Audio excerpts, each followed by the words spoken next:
নমস্কার বন্ধুরা, ছোটদেরকে আমার অনেক ভালোবাসা এবং আন্তরিকতা জানিয়ে এবং বড়দেরকে আমার আন্তরিক শ্রদ্ধা জানিয়ে আজকে আমার ক্লাসটা শুরু করছি। আজকে 27 জুলাই, 27 জুলাই। তোমরা সবাই জানো আজকে আরেকটা নতুন উইকেন্ড। আজকে স্যাটারডে। ডেফিনেটলি আজকে একটা এনজয়েবল ডে। তো আমি এইভাবেই এনজয় করছি তোমাদের সামনে নিজের কিছু এডুকেশনাল যে নলেজ সেগুলো তোমার সাথে শেয়ার করে। আমি আজকে এটাই আমার এনজয়মেন্ট এখন আপাতত। তো গত সপ্তাহে আজকের থেকে ঠিক 7 দিন আগে আমি একটা ক্লাস করেছিলাম, তো আজকে আবার ঠিক 7 দিন বাদে এই স্যাটারডেতে আজকে ক্লাস করছি।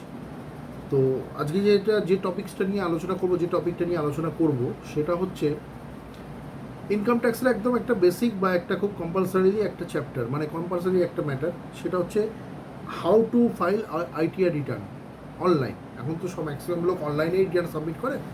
এখন আমি যেমন আমারটা নিজে সাবমিট করি, তো যে কেউ এই অনলাইনে কিন্তু রিটার্নটাকে সাবমিট করতে পারে। এটা খুব ইজি প্রসেস। এটাকে আমরা মনে করি খুব কমপ্লিকেটেড, কিন্তু খুব কমপ্লিকেটেড কিন্তু নয়। একটু বোঝার আছে কতগুলো, যে ইনকাম ট্যাক্সের রিটার্ন সাবমিট করতে গেলে, অনলাইনে রিটার্ন সাবমিট করতে গেলে যারা একটুখানি মানে ধৈর্যশীল হতে হবে, যারা করতে চাইবে তাদেরকে বসে সমস্ত লাইনগুলো কোনটাতে টিক করতে হবে, কোন লাইনে কি লেখা আছে, কোন জিনিসটাতে আমার জন্য কোন এক্সেমশনটা আমার জন্য অ্যাপ্লিকেবল, বা কোন ইনকাম হেডসটা আমার জন্য অ্যাপ্লিকেবল, বা যেটার জন্য ট্যাক্স এক্সেমশন আছে সেগুলো আমার জন্য অ্যাপ্লিকেবল বা অ্যাপ্লিকেবল নয়, সেগুলোকে ইয়েস আর নো ঠিক করে করতে হবে। এই ব্যাপারগুলোই একটু কমপ্লিকেটেড। আদারওয়াইজ কিন্তু এই যে স্টেপ বাই স্টেপ প্রসেসটা, ইনকাম ট্যাক্স রিটার্ন সাবমিট করার যে স্টেপ বাই স্টেপ প্রসেস, এটা কিন্তু একদমই কমপ্লিকেটেড নয়, ভীষণই ইজি। শুধু একটু ধৈর্য ধরে নিজের যে ফর্ম 16, যেটা আমরা অফিস থেকে পাই, যারা চাকরিজীবী মানুষ, আমরা যারা স্যালারিড পার্সন, যারা বড় অর্গানাইজেশনে কাজ করেন, যারা কাজ করেন, অনেক অনেক এমপ্লয়িজ যেখানে আছে। আমরা যেমন একটা চ্যারিটেবল ট্রাস্টের আন্ডারে একটা স্কুলে কাজ করি। আমাদের ডেফিনেটলি আমাদের বছরের শেষে আমাদের ফর্ম 16 দেওয়া হয়। মে মাসের শেষে আমরা ফর্ম 16 পাই। আর অন্যান্য সমস্ত অর্গানাইজেশনে, যেমন ব্যাংকের ক্ষেত্রে আছে, যারা ফর্ম 16 যারা পায়, যারা স্যালারিড পার্সন, আমার মতে বলে প্রত্যেকটা মানুষ যাদের ইনকাম এখনও পর্যন্ত যেটা স্থির আছে, এই বাজেটটা বাদ দিয়ে বলছি, রিসেন্ট যে বাজেটটা হলো গত 2 দিন আগে, যে বাজেটটা আমরা দেখলাম, সেই বাজেটে যে রেটটা ফিক্সড হয়েছে ইনকাম ট্যাক্সের, যে রিভিশন হয়েছে রেটটা, সেটা কী হয়েছে না কী হয়েছে আমি এই ব্যাপারে একদমই আসবো না এখন। এটা অ্যাকচুয়ালি একদমই এখন ইরিলেভেন্ট বিষয়, যেটা এখন এর সাথে কোনো সম্পর্কই নেই এই রেট রিভাইজের। এটা পরের বছরের নেক্সট ইয়ারের ক্ষেত্রে সেটা দেখা যাবে। ঠিক আছে, সো সেটা নিয়ে আমি এখন আলোচনায় আসবো না। তো আপাতত যে রেটটা এখনও পর্যন্ত এক্সিস্ট করছে সেটা হচ্ছে 2.5 লাখ টাকা যদি থ্রেশহোল্ড লিমিট থাকে, মানে 2.5 লাখ টাকা অব্দি ইনকাম হলে তাদের কোনো ট্যাক্স দিতে হবে না, বা ট্যাক্স রিটার্ন সাবমিট না করলেও চলবে। কিন্তু আমি ব্যক্তিগতভাবে মনে করি, বা এটা ইনকাম ট্যাক্সের রুলও বলতে পারো, অনেক জায়গায় আমি সার্চ করে দেখি, আমি যখন গুগল সার্চ করে বা যে কোনো কিছু থেকে যখনই আমি কোনো টপিক কিছু যদি ঘাটাঘাটি করে দেখি, যে সাধারণত একটা কথা বলা হয়ে থাকে, যদি কোনো মানুষের স্যালারি পার্সনের ইনকাম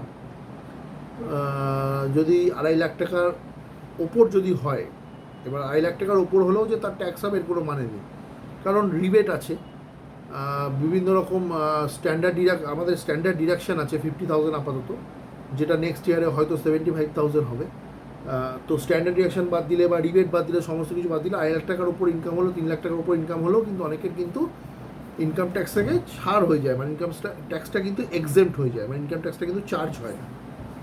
সেক্ষেত্রে তাও আমার ব্যক্তিগত মতামত হচ্ছে, যেটা রুল আছে, রুলের জায়গায় রুল, আমার ব্যক্তিগত মতামত, অয়ন মুখার্জি যে ব্যক্তিগত মতামত হচ্ছে, যে সমস্ত স্যালারিড পার্সনের ইনকাম 2.5 লাখ টাকা বা 2.5, মানে 2,50,000 টাকা বা 2,50,000 ইনকাম যাদের আছে, তার উপরে আছে যাদের ইনকাম আছে, তাদের প্রত্যেকের কিন্তু আইটি রিটার্ন ফাইল করা উচিত। কারণ আইটি রিটার্ন ফাইল করে যে কপিটা আমরা পাবো, অ্যাকনোলেজমেন্ট কপিটা, যে আইটি রিটার্নের যে সার্টিফিকেটটা পাবো, বা যে কপিটা শেষে পাবো, সেটা কিন্তু একটা valid document for any complicated purpose. যদি আমরা লোন নিতে চাই, যদি আমরা এমন কিছু একটা জিনিস কিনতে চাই, জানি না, আমার এত আইডিয়া নেই, যদি কোনো বড় কিছু কিনতে চাই, বা কোনো কিছু ফিক্সড অ্যাসেট কেনার জন্য, বা কোনো রকম কোনো কমপ্লিকেশন, যদি আমি কোনো ফাইন্যান্সিয়াল কোনো কমপ্লিকেশনের মধ্যে যদি পড়ে যাই, সেই ক্ষেত্রে হয়তো বা এই আইটি রিটার্নের যে কপিটা হয়তো সেটা কাজে লাগতে পারে। ডেফিনেটলি এটা কাজে লাগবে হচ্ছে যদি আমি লোন নিতে চাই। আর ফর্ম 16 যেমন একটা আমার ইনকাম সার্টিফিকেট, ফর্ম 16 কাকে বলে সেটা নিয়ে আমি আলাদা একটা ভিডিও করেছিলাম বোধহয়, সেটা আমার খেয়াল পড়ছে না। তো আমার নতুন চ্যানেলে আমি ফর্ম 16 নিয়ে একটা ভিডিও বা একটা ক্লাস আমি করব, ফর্ম 16 কাকে বলে, তার যে বৈশিষ্ট্য। ফর্ম 16 হচ্ছে একটা ইনকাম সার্টিফিকেট, একটু বলে নিই কারণ আমার এই ক্লাসটা আগে করা উচিত ছিল। যাই হোক, আমি এখন আইটি রিটার্নের এখন এই লাস্ট উইক, এটা 31 তারিখ অবধি লাস্ট ডেট থাকে, তার মধ্যে কিন্তু আইটি রিটার্ন ফাইল করতে হয়। যেমন আমার মোবাইলে এখন কন্টিনিউয়াস মেসেজ এসে যাচ্ছে আইটি ফাইল করতে, কারণ আমি গত 4-5 বছর ধরে আইটি ফাইল করে যাচ্ছি, রিটার্ন ফাইল করে যাচ্ছি। তো এক্ষেত্রে এখনও পর্যন্ত আমার হয়নি, তো আজকে আমি ভাবছি এটা রাত্রিবেলা বসে হয়তো করতে পারি। তো যাই হোক, যারা এখনও পর্যন্ত যারা রিটার্ন ফাইল করোনি, যারা অ্যাপ্লিকেবল আছো, ডেফিনেটলি যারা ট্যাক্সেবল ইনকাম, তাদের তো অবশ্যই, যারা ট্যাক্স হয় তাদের তো অবশ্যই আইটি ফাইল করতেই হবে। তারা যেন আজ সময় নষ্ট না করে আজকেই করে ফেলে। আর যাদের ট্যাক্স হচ্ছে না, যেমন আমার ক্ষেত্রে আমার ট্যাক্স এই কারণেই হচ্ছে না, শুধু আমার রিবেটের জন্য বেরিয়ে যাচ্ছে। আমি সমস্ত ডকুমেন্ট সাবমিট করেছি, আমি সমস্ত কিছু আমার যা আছে আমি সব দেখিয়েছি, তা সত্ত্বেও আমার যে ইনকামটা হচ্ছে ট্যাক্সেবল ইনকামটা, সেটা কিন্তু রিবেটের জন্য আমার কিন্তু ট্যাক্সটা চার্জ হচ্ছে না, রিবেটের জন্য আমি বেরিয়ে যাচ্ছি। তো যাই হোক, তো এবার যেটা একটু ফার্স্ট টাইম আমি একদম ভিডিওর বা ক্লাসের শুরুতে ফার্স্টে আমি যেটা তোমাদের বলেছিলাম যে how to file ITR online, একদম simple process, step by step process আছে এখানে, যেটা ফর দ্য এই মুহূর্তে for the financial year 2023-24 and for the assessment year 2024-25। এক্ষেত্রে যেটা আমাদের করতে হবে সেটা হচ্ছে যে আমাদের ইনকাম ট্যাক্সের যে গভর্নমেন্ট পোর্টাল, সেখানে কিন্তু আমাদের আগে গুগলে গিয়ে আমাদের সার্চ করতে হবে যে তোমার অফিসিয়াল যে ইনকাম ট্যাক্সের ওয়েবসাইট আছে, ই ফাইলিং ওয়েবসাইট, এটা সার্চ করলে কিন্তু আমাদের কিন্তু গভর্নমেন্টের আইটি যে ফাইলটা ইনকাম ট্যাক্সের, সেটা কিন্তু খুলে যাবে। জাস্ট আমাদের কী করতে হবে, visit the official income tax e filing website and click on log in করতে হবে। না, আমার কিন্তু একটা পার্টিকুলার ইউজার আইডি থাকতে হবে এবং পাসওয়ার্ড থাকতে হবে, সেই অনুযায়ী কিন্তু আমাকে লগ ইন করতে হবে। আমরা যদি কাউকে দিয়ে আমরা ইনকাম ট্যাক্স রিটার্ন ফাইল করাই, সে কিন্তু আমারও একটা আইডি ক্রিয়েট করে দেবে এবং পাসওয়ার্ড করে দেবে। আমি যে কাজটা করতে পারবো সেটা আমরা অন্য লোককে দিয়ে করাচ্ছি আর কি, অনেক সময় করাই, আমাদের বেসিক কিছু নলেজের অভাবে। এখন আইটি যদি কমপ্লিকেশন না থাকে, কমপ্লিকেশন হলে আমরা কনসালটেন্টের আমরা ডেফিনেটলি আমরা হেল্প নিতে পারি, তাতে যদি কিছু চার্জ দিতে হবে। উইদাউট কমপ্লিকেশনস, উইদাউট কোনো প্রবলেম, যদি সিম্পল থাকে তাহলে কিন্তু আমরা নিজেদের আইটি কিন্তু রিটার্ন আমরা ফাইল করতে পারি অনলাইনে বসে, যে কেউ করতে পারে।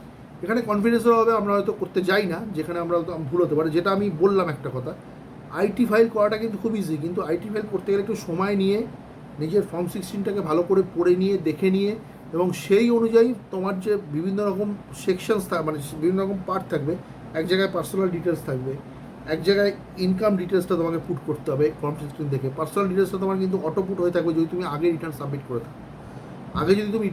করে থাকো। তোমার কিন্তু অটোমেটিক তোমার যে ডিটেলসটা আছে, তোমার অ্যাড্রেস বলো, তোমার নাম বলো, তোমার প্যান কার্ড নাম্বার, ডেফিনেটলি তোমার আধার কার্ড নাম্বার, তোমার ইমেল আইডি, তোমার যে অ্যাড্রেস, সব কিছু কিন্তু তোমার অটোমেটিক্যালি তোমার পার্সোনাল ডিটেলসে চলে আসবে।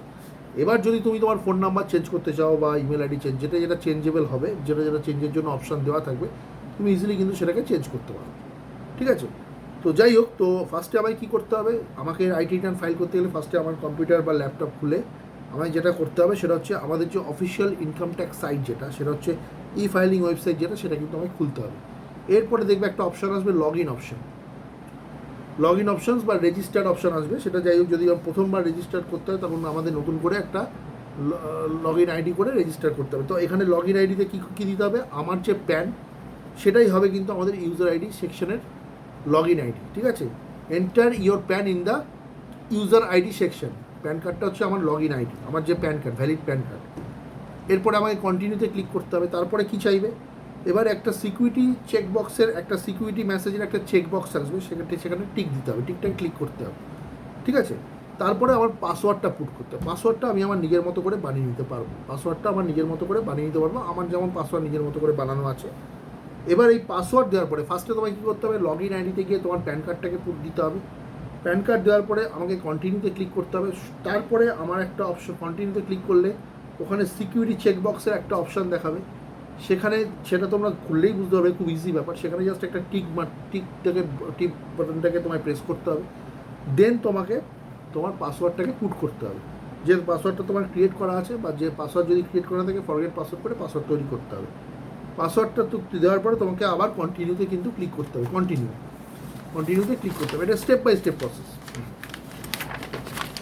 এইবার যেটা হলো সেটা হচ্ছে যে নেক্সট আসবে কি, নেক্সট হচ্ছে এটা গেল স্টেপ 1। এবার স্টেপ 2তে কী হবে, স্টেপ 2তে যেটা হবে সেটা হচ্ছে যে গো টু, মানে এরপরে তোমাকে যেতে হবে two file income tax return. এবার টু ফাইল ইনকাম ট্যাক্স রিটার্নে যখন আমি যাব, তাহলে কীভাবে যাব, সেখানে আমাকে তোমায় কী করতে হবে, আমাকে যেটা করতে হবে সেটা হচ্ছে click on E file tab. যে ট্যাবটা দেখবে ওখানে দেখবে সমস্ত অপশান দেওয়া আছে বাঁদিকে, ই ফাইল ট্যাব বলে একটা অপশান আছে, সেখানে কিন্তু আমাকে গিয়ে ক্লিক করতে হবে। যেই আমি ই ফাইল ট্যাবে আমি ক্লিক করবো, মানে ই ফাইলে গিয়ে আমি ক্লিক করব, তারপরে কিন্তু একটা অপশান চলে আসবে ইনকাম ট্যাক্স রিটার্ন। দেন তোমার একটা অপশান আসবে সেটা হচ্ছে ফাইল ইনকাম ট্যাক্স রিটার্ন। তাহলে আমি কি বললাম, সেকেন্ড যে স্টেপটা সেটা আমি কি বললাম, এবার ইনকাম ট্যাক্স রিটার্নের যে আসল জায়গায় আমি যদি ঢুকি সেটা হচ্ছে ই ফাইল ট্যাবটাতে আমি ক্লিক করব। আমি তো লগ ইন আইডি দিয়ে পাসওয়ার্ড দিয়ে ঢুকে গেলাম, তারপরে আমাকে ই ফাইল ট্যাবটাতে আমি ক্লিক করব। ই ফাইল ট্যাবটাতে ক্লিক করলে ইনকাম ট্যাক্স রিটার্ন বলে একটা অপশান আসবে, সেটাতে আমি ক্লিক করব। এবং তারপরে আমাকে কী করতে হবে, যেটা করতে হবে সেটা হচ্ছে আমি যেটা করতে চাইছি সেটা হচ্ছে ফাইল ইনকাম ট্যাক্স রিটার্নে গিয়ে আমায় ক্লিক করতে হবে। ফাইল ইনকাম ট্যাক্স রিটার্নে আমায় গিয়ে ক্লিক করতে হবে, ঠিক আছে। নেক্সট হচ্ছে স্টেপ 3, যেটা ভেরি ইম্পর্টেন্ট। স্টেপ 3টা কিন্তু ভেরি ইম্পর্টেন্ট। এখানে কিন্তু আমি যেটা ম্যাক্সিমাম লোক ভুল করে বসে, মানে ভুল করলে কিন্তু তখন কিন্তু আলাদা করে সেটাকে আবার চেঞ্জ করাতে হয়। আমি যে অ্যাসেসমেন্ট ইয়ারে কাজ করছি, মানে আমার কাছে যেটা অ্যাসেসমেন্ট ইয়ার, যদি এটা 24-25, এই ইয়ারটা হচ্ছে 24-25, মানে 2024-2025, যেটা 1 এপ্রিল থেকে স্টার্ট হয়ে গেছে এবং 31 মার্চ 2025 গিয়ে যেটা শেষ হবে, এটা হচ্ছে assessment year for financial year 2023-24। আমি যদি 2023-24-এর জন্য যদি ফাইন্যান্সিয়াল ইয়ারের জন্য রিটার্ন ফাইল করতে চাই, তাহলে আমাকে অ্যাসেসমেন্ট ইয়ারটা কিন্তু দেখে সিলেক্ট করতে হবে ওই জায়গাটা। এই শুরু হলো তোমার দেখে, আস্তে আস্তে পড়ে দেখে ধৈর্য লাগবে অবশ্যই। ধৈর্য ছাড়া কিন্তু খুব তাড়াতাড়ি করে এই কাজটা হবে না, একটু ভুল হয়ে গেলে কিন্তু সব গন্ডগোল হয়ে যাবে। তোমাকে আবার রিটার্নে যেতে হবে, রিটার্নে গিয়ে তখন কিন্তু আবার তোমার একটা মানে এরার দেখিয়ে দেবে, তোমাকে আবার নতুন করে করতে হবে, ঠিক আছে। আর এবার যদি সিলেক্ট অ্যাসেসমেন্ট ইয়ারে আমি যদি আসি, আমাকে দেখে সিলেক্ট করতে হবে। যদি আমি 2023-24-এর যদি ফাইন্যান্সিয়াল ইয়ারের যদি রিটার্ন ফাইল করতে চাই, তাহলে আমাকে অ্যাসেসমেন্ট ইয়ার 2024-25 কিন্তু সিলেক্ট করতে হবে, ঠিক আছে। যদি আমি 2022-23-এ যদি রিটার্ন ফাইল করতে চাই, তাহলে আমাকে ডেফিনেটলি কী করতে হবে, 2023-24-এর অ্যাসেসমেন্ট ইয়ার কি সিলেক্ট করতে হবে। তো অ্যাসেসমেন্ট ইয়ার সিলেকশন করার সময় আমাকে দেখে নিতে হবে, ওখানে পরপর দেওয়া থাকবে, যেটা কারেন্ট অ্যাসেসমেন্ট সেটা আগে দেওয়া থাকবে, তার নিচে দেওয়া থাকবে তার আগের অ্যাসেসমেন্ট ইয়ার, তার নিচে দেওয়া থাকবে তার আগের অ্যাসেসমেন্ট ইয়ার, এরকম হবে। যেমন 24-25 থাকবে, তার নিচে থাকবে তোমার 23-24, তার নিচে থাকবে তোমার 22-23, তার নিচে 21-22, এরকমভাবে থাকবে। এইবার অ্যাসেসমেন্ট ইয়ারে যেই আমি 2024 আর 25 সিলেক্ট করলাম, তাহলে সেটা কিন্তু কোন ইয়ারের জন্য সিলেক্ট হলো অ্যাসেসমেন্ট ইয়ার, সেটা হচ্ছে 2023-24 ফাইন্যান্সিয়াল ইয়ারের জন্য, ঠিক আছে। এইবার আমাকে মোডটা সিলেক্ট করতে হবে, কীভাবে আমি ইনকাম ট্যাক্স রিটার্নটা ফাইল করবো। মোডটার মধ্যে অবশ্যই একটা দেখবে অপশান থাকবে, সেটা হচ্ছে অনলাইন অপশান। আমি গিয়ে কী করবো, first select the assessment year 2024-25 if you file for financial year 2023-24, ঠিক আছে। সিমিলারলি যদি তুমি অ্যাসেসমেন্ট ইয়ার 2023-24-এর যদি রিটার্ন ফাইল করতে চাও, তাহলে ডেফিনেটলি তোমাকে তোমার অ্যাসেসমেন্ট ইয়ার যদি 2023-24 তুমি যদি সিলেক্ট করো, তাহলে তোমাকে কোন ইয়ারে ফাইল করতে পারবে তুমি, সেটা হচ্ছে 22-23, মানে ফাইন্যান্সিয়াল ইয়ার 2022-23 কিন্তু তুমি ইনকাম ট্যাক্স রিটার্ন ফাইল করতে পারবে। নেক্সট আমাকে যে মোডটা সিলেক্ট করতে হবে সেটা হচ্ছে use the mode of filing as online. Online মোডটা তোমাকে অনেকগুলো অপশান দেবে, সেই অপশানের মধ্যে তোমাকে অনলাইন মোডটাকে সিলেক্ট করতে হবে,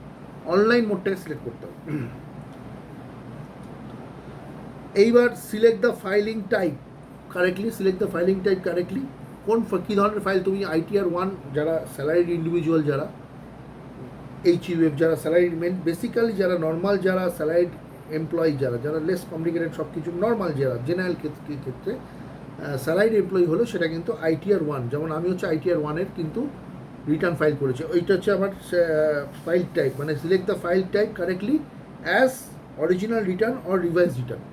যদি যে রিভাইজ রিটার্ন যে কথাটা এখন আসলো, সেটা হচ্ছে কিন্তু যদি আমার রিটার্নটা যদি ভুল সাবমিট করা থাকে, তাহলে সেটাকে আমি রিভাইজ করার জন্য রিভাইজ রিটার্ন। আদারওয়াইজ যদি অরিজিনাল রিটার্ন সাবমিট করতে চাই তাহলে আমাকে কিন্তু যেটা করতে হবে দুটোর ক্ষেত্রে সেটা হচ্ছে একদম সিলেক্ট দ্য পার্টিকুলার পারফেক্ট, যেটা মানে একদম রাইট ফাইল টাইপটাকে কিন্তু আমাকে সিলেক্ট করতে হবে, ঠিক আছে। নেক্সট হচ্ছে নাম্বার ফোর কী আছে এখানে বলে রাখি একটা কথা, যে আমি যদি অ্যাসেসমেন্ট ইয়ার যে যখনই সিলেক্ট করবো 2024-25, যেটা একটু আগে বললাম, যেখানে সিলেক্ট মোড অফ ফাইলিং যেটা আমি বললাম, যেটা অনলাইন সিলেক্ট করতে হবে, ওখানে কিন্তু একটা অপশান থাকে অফলাইন, ঠিক আছে। তো এখানে তোমার দেখবে অনলাইন মোডের পাশে কিন্তু রেকমেন্ডেড কথাটা লেখা থাকবে। আমি ডেফিনেটলি আমি ল্যাপটপে বসে বা আমার নিজের কম্পিউটারে বসে বা অফিস কম্পিউটারে বসে বা যে কোনো কম্পিউটারে বসে যদি আমি রিটার্ন ফাইল করি, এটা আন্ডারস্টুড আমি অনলাইন মোডেই কিন্তু রিটার্ন ফাইল করছি, এটা বোঝার কিচ্ছু নেই, এটা জাস্ট একটা কমন সেন্স, ঠিক আছে।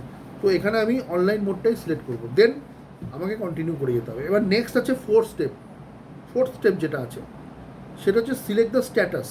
আমার স্ট্যাটাসটা কী, আমি কে, who am I to the income tax department আমাকে কীভাবে চেনে। আমি একজন ইন্ডিভিজুয়াল, ইনকাম ট্যাক্সের কিছু ভাষা আছে বা কিছু পরিভাষা আছে বা কিছু টার্মস আছে, সেই টার্মসগুলোতে কিন্তু সব কিছু কিন্তু আইডেন্টিফিকেশান হয়ে থাকে। যেমন এবার যে স্ট্যাটাসটা সিলেক্ট করার জায়গাটা হচ্ছে step 4, select your applicable filing status, individual না এইচইউএফ মিনস হচ্ছে Hindu undivided family or others. এই যে তোমার select the your applicable filing status, এই অ্যাপ্লিকেবল ফাইলিং স্ট্যাটাসটা তোমাকে দেখে শুনে সিলেক্ট করতে হবে, ঠিক আছে। সেটা হচ্ছে যে নয় তুমি ইন্ডিভিজুয়াল হতে পারো, তুমি এইচইউএফ হতে পারো, বা তুমি আদার্স হতে পারো।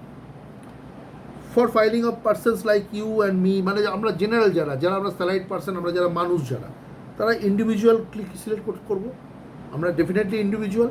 এবং তারপরে যেটা করতে হবে সেখানে কন্টিনিউ করে যেতে হবে। নেক্সট হচ্ছে কন্টিনিউ করে যেতে হবে। এবার নেক্সট যে স্টেপটা আছে সেটাও কিন্তু খুব ইম্পর্টেন্ট, মানে এখানে অপশান থাকবে, যেটা আমি একটু আগে বললাম যে অপশান থাকবে, কিন্তু তোমার 3টে অপশান দেওয়া থাকবে। একটা হচ্ছে ইন্ডিভিজুয়াল অপশান দেওয়া থাকবে, এইচইউএফ অপশান দেওয়া থাকবে এবং আদার্স অপশান দেওয়া থাকবে। ইন্ডিভিজুয়াল যদি অপশান দেওয়া থাকে, আমি যদি ইন্ডিভিজুয়াল হই, আমি স্যালারিড পার্সন যদি হই, তাহলে ইন্ডিভিজুয়ালে তোমাকে ক্লিক করতে হবে। নেক্সট হচ্ছে step 5, select the ITR type, যেটা কিন্তু আরও একটা খুব ইম্পর্টেন্ট মানে পার্ট এই রিটার্ন ফাইল করার সময়। সব দেখে কিন্তু করতে হবে। ফার্স্ট ইম্পর্টেন্ট পার্ট তোমাদের আমি কি বললাম, সেটা হচ্ছে যে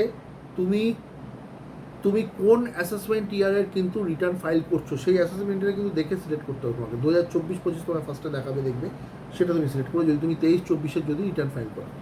নাও সিলেক্ট দ্য আইটিআর টাইপ। এবার আইটিআর টাইপ কী হবে, the tax payer must first ascertain which ITR form they must fill out before filing the returns. There are a total of 7 ITR forms, 7 রকমের ITR forms থাকে। তার মধ্যে of which ITR 1 to 4 is applicable for individuals and Hindu undivided families. Definitely 1 থেকে 4 অবধি যে ITR number আছে, যেমন ITR 1 আছে, ITR 2 আছে, ITR 3 আছে, ITR 4 আছে, এখানে ইনকাম অনুযায়ী বা এখানে হেড ওয়াইজ তোমায় কিন্তু ডিফারেন্সিয়েট করা আছে এই ফাইলগুলো, মানে এই ফর্মগুলো, এই ফাইল টাইপগুলো, ঠিক আছে, আইটিআর টাইপগুলো। তো এখানে ক্ষেত্রে কী হবে, ফর এক্সাম্পল ইন্ডিভিজুয়ালস আর Hindu undivided family without income from business and profession but with capital gains can use ITR 2, ঠিক আছে। যদি ধরো যেমন ITR 1টা হচ্ছে সিম্পল ক্ষেত্রে, আমি অ্যাজ আ ইন্ডিভিজুয়াল, আমি যেখানে স্যালারি পাই, আমি যা পাই, মাইনে পাই, সিম্পল একটা মাইনে পাই আমি, এবং আমি চাকরি করি, আমার ক্ষেত্রে যেটা অ্যাপ্লিকেবল সেটা হচ্ছে আমার আদার্স কোনো ইনকাম নেই, ডেফিনেটলি আদার্স করে ইনকাম নেই, আমার চাকরিটাই আমার ইনকাম, আমার মানে সার্ভিসটাই আমার ইনকাম, একমাত্র ইনকামের উপায়। সেক্ষেত্রে আমার কোনো আদার্স কোনো বিজনেসও নেই বা ক্যাপিটাল গেন্স থেকে আমার কোনো এখনও পর্যন্ত কোনো মানে কোনো ইনকাম নেই। তো সেক্ষেত্রে কিন্তু আমি ITR 1 ফিল আপ করবো, কিন্তু ITR 2 কারা ফিল আপ করবো, ITR 2 কিন্তু কারা ফিল আপ করবো, সেখানেও কিন্তু ইন্ডিভিজুয়াল আর এইচইউএফের জন্য সেটা অ্যাপ্লিকেবল। আমি বললাম ITR 1 থেকে ITR 4 এই 4টে ফর্ম কিন্তু ইন্ডিভিজুয়াল থেকে আরম্ভ করে ইন্ডিভিজুয়াল এবং হিন্দু আনডিভাইডেড ফ্যামিলি প্রত্যেকের ক্ষেত্রে অ্যাপ্লিকেবল। কিন্তু এখানে ITR 1 হচ্ছে সিম্পল যারা ফর্ম ফিল আপ করবে, যাদের ইনকাম শুধু একমাত্র স্যালারি থেকে আছে বা যাদের সার্ভিস থেকে আছে, তারা ITR 1টা ফিল আপ করবে। ITR 2টা কারা ফিল আপ করবে, individuals or Hindu undivided families without income from business or profession but with capital gains can use ITR 2। যদি ক্যাপিটাল গেন থেকে কোনো ইনকাম হয়ে থাকে এই ফাইন্যান্সিয়াল ইয়ারে, যে ফাইন্যান্সিয়াল ইয়ারে আমি রিটার্ন সাবমিট করছি, অ্যাসেসমেন্ট পরের বছরের যে অ্যাসেসমেন্ট ইয়ারে, সেক্ষেত্রে যদি ক্যাপিটাল গেন্স থেকে যদি ইনকাম হয়ে থাকে, তাহলে কিন্তু আমি ITR 2টাকে ইউজ করতে পারি। ঠিক আছে, এইভাবে এটা এক্সাম্পল দেওয়া হবে।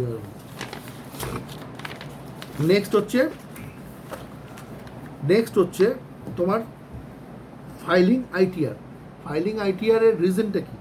এবার নেক্সট স্টেপ, মানে স্টেপ নাম্বার 6-এ আসছে হচ্ছে choose the reason for filing ITR। কী কারণে আমি ITR ফাইল করছি? In the following steps you will be prompted to specify the reasons for filing your returns. Select the appropriate options that is applicable to you. তো এখানে step 6-এ যেটা আলোচনার বিষয় সেটা হচ্ছে যে তুমি কী কারণে ইনকাম ট্যাক্স রিটার্ন তুমি ফাইল করছো। ঠিক আছে, সেইটা তোমায় কিন্তু স্টেপ 6-এ কিন্তু এটা এক্সপ্লেন করে দেওয়া আছে। তো আমি তোমাকে এখানে ডিটেলস আমাদের যাওয়ার দরকার নেই। এইখানে একটা অপশানস আছে, দেখবে একটা অপশন, তোমাকে দুটো অপশানস দেবে। একটা হচ্ছে are you filing the income tax return for any of the following reasons. তাহলে ফার্স্ট আসবে, দেখবে যেটা নিয়ে আমার মধ্যে একটা কনফিউশন ছিল যখন আমি রিটার্ন ফাইল করেছিলাম ফার্স্ট টাইম, তখন আমার মধ্যে একটা কিন্তু একটা এই অপশানটা নিয়ে confusion, taxable income is more than the basic exemption limit. Basically কিন্তু আমার তাই, আমার 2.5 লাখ টাকা অবধি স্যালারি, কিন্তু 2.5 লাখ টাকা অবধি আমি স্যালারি হলে আমার ইনকাম ট্যাক্স রিটার্ন ফাইল করতে হবে না, আমার ট্যাক্সের কোনো প্রশ্নই হচ্ছে না। কিন্তু এক্ষেত্রে যদি তোমার 2.5 লাখ টাকার ওপরেও যদি ইনকাম হয়, সেক্ষেত্রেও কিন্তু রিবেট দিয়ে বা তোমার কনসেশন দিয়ে বা বিভিন্ন রকম স্ট্যান্ডার্ড ডিডাকশন সব কিছু দিয়ে কিন্তু তোমার কিন্তু ট্যাক্স কিন্তু হচ্ছে না। সেই জায়গাটা আমার মধ্যে একটা কনফিউশন তৈরি হয়েছে। তো আমার যে এক্সপার্ট যাকে আমি জিজ্ঞেস করেছিলাম, সে আমার সলিউশন করেছে, সে আমাকে সলিউশন করে দিয়েছিল। সে আমাকে বলেছিল যে তুমি আদার্সে ঠিক করতে পারো। তো এখানে যে অপশানটা আসছে সেটা হচ্ছে are you filing the income tax return for any of the following reasons, যেটা নাম্বার 1 যেটা আসবে, যেটা অটোমেটিক সিলেক্ট হয়ে থাকে। ঠিক আছে,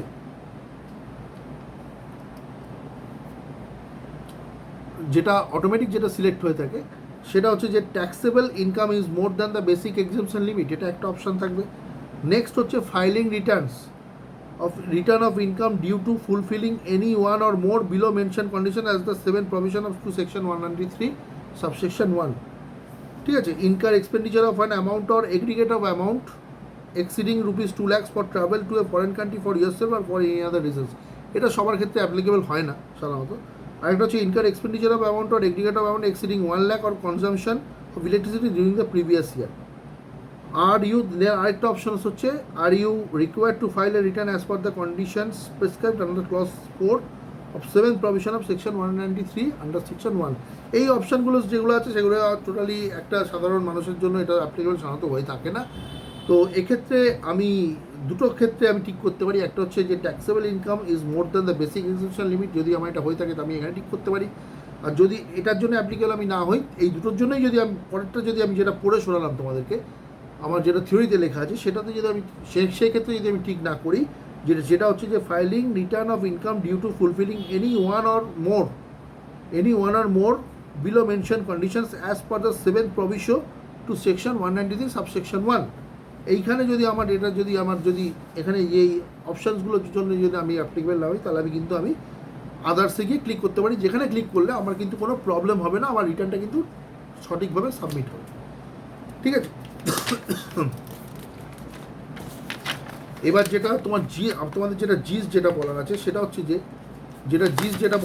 হচ্ছে যে তোমার যেটা আমি একটু আগে বলেছিলাম কি যে কিছু দেখবে ডিটেলস, যেমন তোমার পার্সোনাল যে ডিটেলসগুলো, মানে পার্সোনাল যে KYC ডকুমেন্টস যেগুলো আছে, যে ডিটেলসগুলো, সেগুলো কিন্তু অটো সিলেক্টেড হয়ে থাকে বা অটো ফুলফিলড হয়ে থাকে।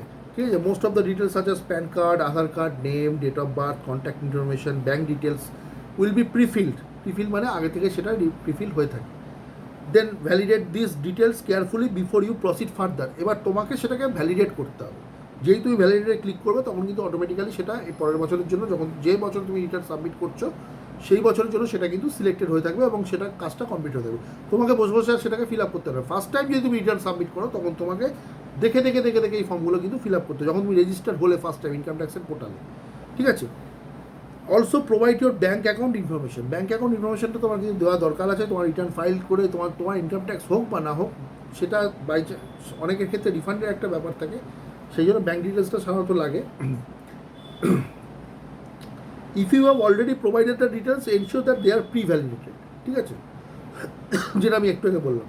As you process step by step ensure to disclose all relevant income, expenditure and deduction details, যেটা তুমি তোমার ফর্ম 16 পাবে। যে ফর্ম 16 দেওয়া হয় এই কারণে, ইনকাম বেসিক্যালি দেওয়া হয় ইনকাম ট্যাক্স রিটার্ন ফাইল করার জন্য তোমাদের যে ফর্ম 16 তোমাদের ইস্যু করা হয়, সেক্ষেত্রে তুমি তোমার এই জিনিসগুলো পাবে, যেখানে তোমার ইনকাম থাকবে, এক্সেমশনস থাকবে, ডিডাকশনসের ডিটেলস থাকবে, সব কিছু।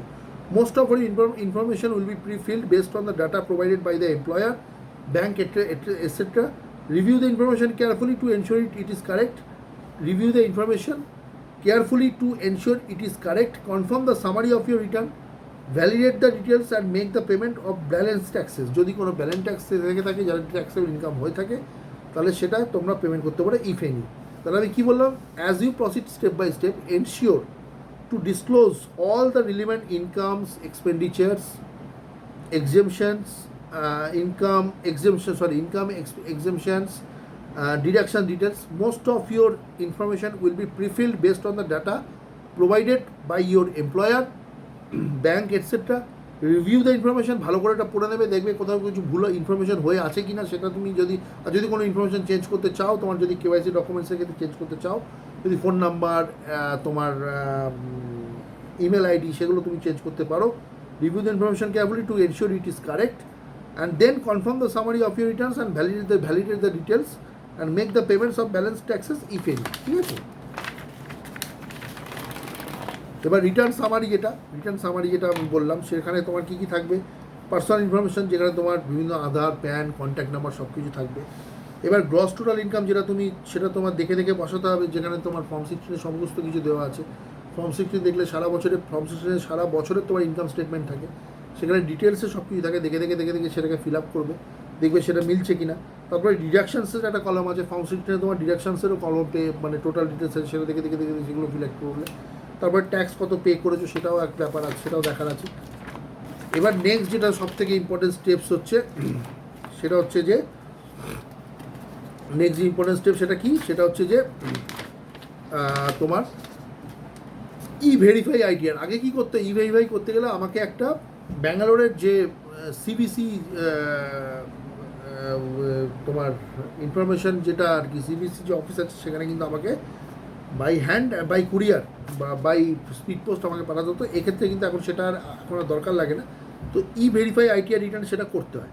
The last and crucial step is to verify your return within the time limit of 30 days। 30 দিনের মধ্যে সেটাকে ভেরিফাই করতে হবে। এটা হচ্ছে লাস্ট অ্যান্ড ক্রুশাল, সব থেকে ইম্পর্টেন্ট স্টেপ হচ্ছে ইনকাম ট্যাক্স রিটার্ন ফাইলের। সেটা হচ্ছে the last and crucial step is to verify your return within the time limit 30 days। Failing to verify your return is equivalent to not to filing it at all. যদি verify না হয়ে থাকে, তাহলে এতক্ষণ যে তুমি যে কাজটা করলে স্টেপ বাই স্টেপ ধরে, এত খেটে খুঁটে যে কাজগুলো করলে, দেখলে তুমি তোমার ইনকাম ট্যাক্স সব কিছু করলে, ভ্যালিডেট করলে, বা ট্যাক্স মানে ফর্ম 16 দেখে সব কিছু বসালে, সব কিন্তু বেকার হয়ে যাবে। বেসিক্যালি কাজটা হয়ইনি তাহলে, যদি ভেরিফাই না হয়ে থাকে। তো failing to verify your return is equivalent to not filing it at all. You have the options to verify your return using different methods such as Aadhaar OTP আসতে পারে, ইলেকট্রনিক ভেরিফিকেশন কোড EVC, হ্যাঁ, net banking, or by sending a physical copy of ITR 5 to CPC Bangalore, যেটা আমি একটু আগে বললাম। আগে যেটা আমরা করতাম, যে আমরা একটা ফিজিক্যাল কপি, মানে একটা প্রিন্ট আউট নিয়ে সেটাকে আমরা ব্যাঙ্গালোরের CPC যে অফিস আছে, সেখানে কিন্তু ITR যে 5-এর যে কপিটা, সেটা কিন্তু আমরা পাঠাতাম। এখন যেটা হয়, এখন ভেরিফাইটা কিন্তু আমাদের মোবাইলেই বা আমাদের সামনেই হয়ে যায়। You can calculate your taxes by using clear tax calculator. যাই হোক, এবার তুমি এটা তো তোমার পার্সোনাল ব্যাপার। The last and crucial step, যেটা আমি আরেকবার বলছি, সেটা হচ্ছে ভেরিফাই অফ ITR। যদি ITR রিটার্ন যদি ভেরিফাই না হয়ে থাকে, তাহলে কিন্তু ইনকাম ট্যাক্স যে রিটার্নটা আমি এতক্ষণ ধরে যে কাজটা করলাম, বা তুমি যে অনেকক্ষণ ধরে যে কাজটা করলে, সেই কাজটা কিন্তু একদম বেকার হয়ে যাবে। তো সেক্ষেত্রে the last and crucial step is to verify your return within the time limit of 30 days। Failing to verify your return is equivalent to not to filing it at all. And then also you have the option to verify your return using different methods by Aadhaar OTP আসবে, by electronic verification code আসতে পারে, net banking, electronic verification code, net banking, হ্যাঁ, then by sending a physical copy of ITR 5 to CBC, যেটা আগে হতো বেঙ্গালুরুতে। এবার next হচ্ছে ডকুমেন্টস। এবার তোমাদের একটু বলে রাখি, এই যে যখন তোমরা ফাইল রিটার্ন বা ইনকাম ট্যাক্স রিটার্ন যখন ফাইল করতে বসবে, তখন কী কী ডকুমেন্টস তোমাদের সঙ্গে রাখতে হবে। যেগুলো আমাদের তো, আমি যেটা বললাম, আমাদের কিন্তু পার্সোনাল ইনফরমেশন অনেক সময় প্রিফিল করা থাকে ডেফিনেটলি। তা সত্ত্বেও তোমার প্যান কার্ড, আধার কার্ড, তোমার ব্যাঙ্ক স্টেটমেন্ট, ঠিক আছে, তোমার ব্যাঙ্ক স্টেটমেন্ট, তারপরে তোমার bank account information link to pan, যে প্যানের সাথে ব্যাঙ্ক, এখন তো প্রত্যেকটা ব্যাঙ্ক অ্যাকাউন্টে আমার যদি অনেকগুলো ব্যাঙ্ক অ্যাকাউন্ট থাকে, সেক্ষেত্রে আমার প্যান কার্ড সবার সাথেই লিঙ্ক করা আছে, সেই প্যান কার্ডের সাথে লিঙ্ক করা ব্যাঙ্ক অ্যাকাউন্টগুলো নিয়ে বসতে হবে। আধার রেজিস্টার্ড মোবাইল নাম্বার, মানে যে মোবাইলটা আমার নাম্বারটা আমার আধার রেজিস্টার আছে, সেই নাম্বারটা নিয়ে বসতে হবে, যেটা ভেরিফাইয়ের জন্য লাগবে। আমার মোবাইল নাম্বারটা যে নাম্বারটা আধার কার্ডে দেওয়া আছে, সেইটাই নাম্বারটাই কিন্তু ভেরিফিকেশনের জন্য লাগে, আদারওয়াইজ কিন্তু করা যাবে না ভেরিফিকেশন। এটা কিন্তু মাথায় রাখতে হবে। আধার কার্ডে যে নাম্বারটা রেজিস্টার আছে বা আধার কার্ডের সঙ্গে যে মোবাইল নাম্বারটা লিঙ্ক করা আছে, সেই মোবাইল নাম্বারটা দিয়েতেই কিন্তু, যদি আমি আধার ওটিপি দিয়ে যদি আমি ভেরিফাই করতে চাই, সেই মোবাইল নাম্বারটা কিন্তু আমার অবশ্যই সঙ্গে রাখতে হবে। ওটা ছাড়া কিন্তু কোনো ভেরিফিকেশানটা হবে না। নেক্সট হচ্ছে ইন্টারেস্ট সার্টিফিকেট ফ্রম ব্যাঙ্কস যদি থাকে। আমার অ্যাকচুয়ালি যদি ট্যাক্সেবল ইনকাম হয় তখন আমার এগুলো লাগতে পারে। However, you can e-file your ITR। এবার বিভিন্ন রকম, এখন অনেক সংস্থা অনেকভাবে ITR ফাইল করছে, তারা তো অপশান দিচ্ছে, তারা তোমাদের সুবিধা দিচ্ছে, তার এগেন্সটে তারা কিছু ডেফিনেটলি তারা বেনিফিট তো নিচ্ছে, অবশ্যই নিচ্ছে। তো যাই হোক, সেগুলোভাবে করতে হবে। তো ওভারঅল আমি যেটা তোমাদের ইমপ্রেশন বলি, এই যে মানে রিটার্ন ফাইল করাটা কিন্তু একদম ইজি একটা কাজ।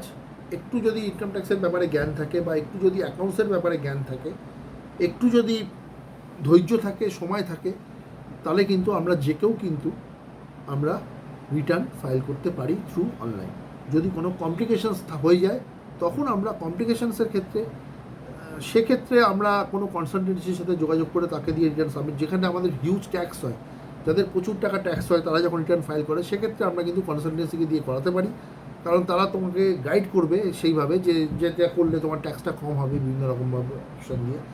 তো তাদের থেকে করাটাই ভালো। যদি সেই ক্ষেত্রে না হয়, যদি ট্যাক্সেবল ইনকাম যদি খুব কম হয়ে থাকে, বা ট্যাক্স যদি নাও হয়ে থাকে, সেক্ষেত্রে কিন্তু তোমরা নিজেরা কিন্তু বাড়িতে বসে বা নিজেরা পার্সোনালি কিন্তু এই রিটার্নটাকে ফাইল করতে পারো। এটা একটা আহামরি বা খুব ডেঞ্জারাস বা খুব এটা মানে খুব কঠিন কাজ কিন্তু নয়, একদম ইজি কাজ। যাই হোক বন্ধুরা, আজকে অনেক ভিডিওটা আর বড় করবো না, অনেকটা বড় হয়ে গেছে। আজকের ভিডিওটা আমি এখানে ক্লোজ করছি, আজকের ক্লাসটা আমি এখানে ক্লোজ করছি। আশা করি তোমাদের সবার এটা শুনলে তোমাদের উপকারে, যারা রিটার্ন ফাইলে এখনও করোনি, যদি কেউ করতে চাও, তাহলে যাদের বিশেষ করে যাদের কোনো ইনকাম ট্যাক্স হচ্ছে না, তারা যদি করতে চাও, আমার এই ভিডিওটা শুনে অন্তত সেটা করে ফেলো। তোমাদের নিজেদের উপকারের জন্য বলছি, এটা একটা ভ্যালিড ডকুমেন্টস তৈরি হবে। এই ইনকাম ট্যাক্স রিটার্নের যে কপিটা, অ্যাকনোলেজমেন্ট কপিটা, সেটার জন্য এটা করলে তোমাদের উপকার হবে। যাই হোক, তো আশা করি তোমাদের এই ভিডিওটা বা এই ক্লাসটা ভালো লেগেছে। আমি সবাইকে আমার অনেক ধন্যবাদ, শুভেচ্ছা এবং শুভকামনা জানিয়ে আমি আমার এই ভিডিওটা বা আমার এই ক্লাসটা আজকে শেষ করছি। নমস্কার।